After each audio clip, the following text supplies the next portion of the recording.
History वाला button आज ही दबा दो।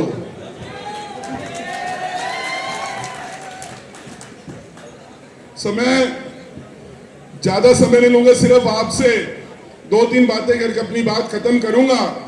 हमारे बीच में मनीष तिवारी हैं, जिनका एक संक्षिप्त सा परिचय आपके सामने रखूंगा कि इनका जन्म चंडीगढ़ में हुआ, पढ़ाई चंडीगढ़ से हुई, पहले सेंट जॉन स्कूल से, उसके बाद सीनियर मॉडल स्कूल सेक्टर 16, फिर डीएवी कॉलेज और एसडी कॉलेज से पढ़े और पंजाब यूनिवर्सिटी से अपनी पोस्ट ग्रेजुएशन करने के बाद अपनी वकालत और राजनीतिक करियर की शुरुआत चंडीगढ़ से की। इनके पिताजी पंजाबी के प्रोफेसर थे पंजाब यूनिवर्सिटी में और इनकी माताजी पीजीआई के अंदर डीन थी और बहुत वर्षों तक उन्होंने चंडीगढ़ की सेवा की।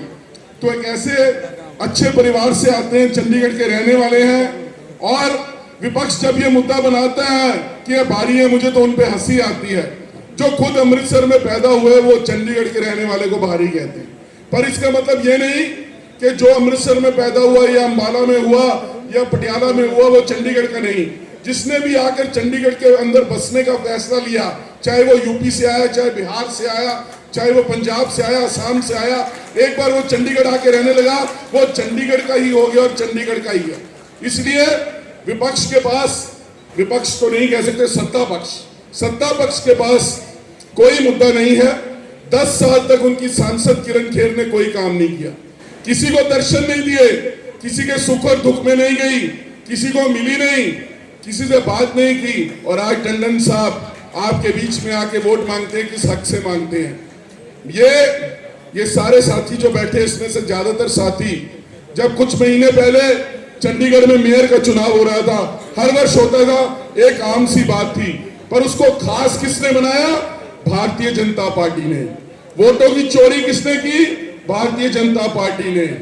उनका मसीहा कौन था? अनिल मसीह। और उस मसीहा का सुपर मसीहा कौन था? संजय टंडन साहब, जो आज भाजपा के प्रवक्ता, भाजपा के प्रत्याशी हैं। सो साथियों, उस समय जिस तरह की हेरा फेरी, जिस तरह से लोकतंत्र की हत्या करने का काम भाजपा और अनिल मसीह ने किया, वो सारे शहर ने नहीं बल्कि पूरे देश और विदेशों में देखा गया। हमारे मेयर हमारे बीच में नहीं है, कुलदीप जी, इतने संघर्ष के बाद दलित परिवार का एक साथी, और मैं उस दिन देख के मुझे बड़ा दुख हुआ जब मेयर के चुनाव के अंदर जीतने के बावजूद उनको हारा हुआ डिक्लेयर किया गया। उनकी आंखों में आंसू थे, उनकी आंखों में आंसू देखकर हमें भी बुरा लग रहा था। कुछ नहीं कर सकते थे, पर हमारे बचाव में कौन आया? देश की सर्वोच्च अदालत सुप्रीम कोर्ट। उन्होंने आके हमें संरक्षण दिया, उन्होंने भाजपा के नेताओं का सच जो है लोगों के सामने किया, उनका पर्दाफाश करके रख दिया। इसलिए मैं आपसे पूछना चाहता हूं कि आप एक ऐसी पार्टी को वोट देना चाहोगे जिसने न सिर्फ चंडीगढ़ की जनता के साथ धोखा किया, बल्कि इस देश के लोगों को, विदेश के लोगों को बता दिया कि छोटी सी जीत हासिल करने के लिए भारतीय जनता पार्टी किस हद तक गिर सकती है। सो मैं आप सभी से एक आखिरी अपील करूंगा कि जिस तरह का धोखा उन्होंने दिया, जिस तरह की चालाकी, जिस तरह की साजिश उन्होंने रचने की कोशिश की, जिस तरह से आपके 10 वर्ष उन्होंने खराब किए, एक अपील आपसे करना चाहता हूं कि 1 तारीख को मशीन के ऊपर पहला नंबर बटन 1 नंबर आदमी मनीष तिवारी जी के लिए दबाइए। और जब आप वो बटन